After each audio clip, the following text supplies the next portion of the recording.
Hi everybody, I'm in Pittsburgh, and again, this is the last city before the end of the road trip, thanks to Sevenly and Virgin Mobile. And I'm at this really cool place called Family Links, and they reached out to me through Safe Place, which is an organization I totally love. So Lenny is the program manager here. And this is a facility for youth that's an emergency shelter and a transitional living shelter. So can you tell us about that? Yeah, we've been here at this location for about 27 years. We provide emergency shelter services to 18 to 21-year-old youth who are homeless or at the risk of being homeless or living in a kind of a transient state. So, now, you've been doing this for a long time. About 20 years. That's amazing. And you've seen some changes. Yes. Well, in 20 years' time, you see a lot of kids come and go. On average, we serve about 150 kids a year, so we see that many kids each year. And we see some kids who've come through over that time who have experienced a lot of trauma in their lives that has affected them and their ability to negotiate the complex parts of developing from youth into adults. Right. There's been a lot of factors that impact on that. Economics, obviously, the state of economics in this area. Drugs has played a really significant part in how well kids are able to manage things. If you have drugs in the community or in the home, it does have an effect on kids from very early ages up until the time when they may in fact experience the need to come and see us. Right, right. Now, we were talking earlier and you kind of light bulb went off in my head.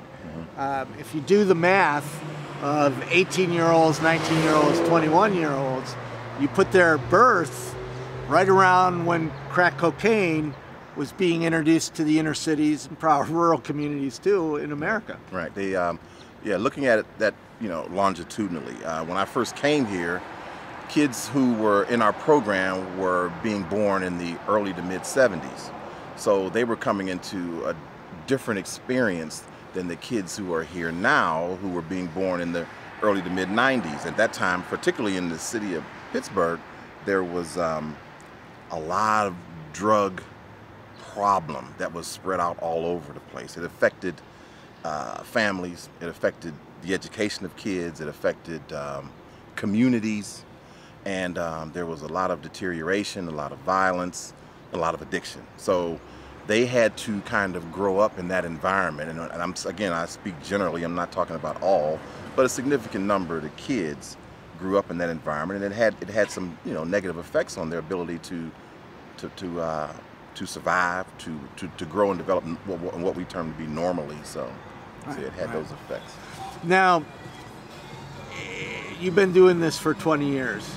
Now, probably some things do stay the same, like the need for, really loving on these kids and committing to them. Absolutely. The basic needs are still there. Kids need shelter. Kids need connection. Kids need to believe that there are people that care about them. And of course, they need things like food. They need guidance.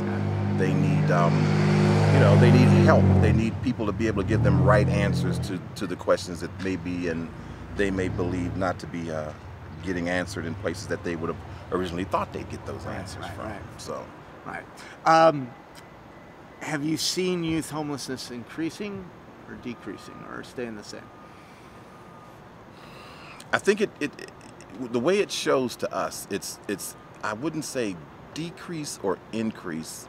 I'd say that it has a pattern of coming up and down in terms of the numbers of kids that we see that come to our door. I will say this, what we definitely do see is the fact that kids need our services longer.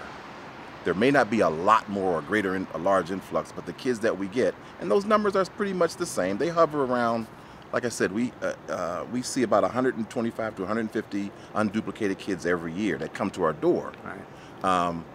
But they need us longer than what they have done in the past because of, well, there are a lot of factors that weigh in on that. Yeah, mostly destruction of family. Destruction of family, economics. 20 years ago, an apartment was a lot cheaper a one-bedroom apartment or an efficiency was a lot cheaper than it is now. 20 years ago, there was a lot more funding available to support that. And there was housing for the working poor. Absolutely. Which is totally, almost not even available anymore. Exactly. So, how do people support you? We are supported through Allegheny County. Allegheny County has been one of our primary providers and supporters for the duration of the time that we've been here. We do get donations, the foundation support. We get grants at varying levels from federal all the way down to city grants. Is it familylinks.org? www.familylinks.org. Awesome. Downtown Outreach Center and Shelter. The Downtown Outreach Center and Shelter, because Correct. Family Links is actually a bigger organization. Correct. Multitude of services. Multitude of services, but this is right in the streets. We're right downtown. You're really seeing the kids right from the streets. Absolutely. So. Absolutely. Well, thank you everybody for following along on this road trip from Seven Lee and Virgin Mobile, and please support organizations like Family Links. Thank you.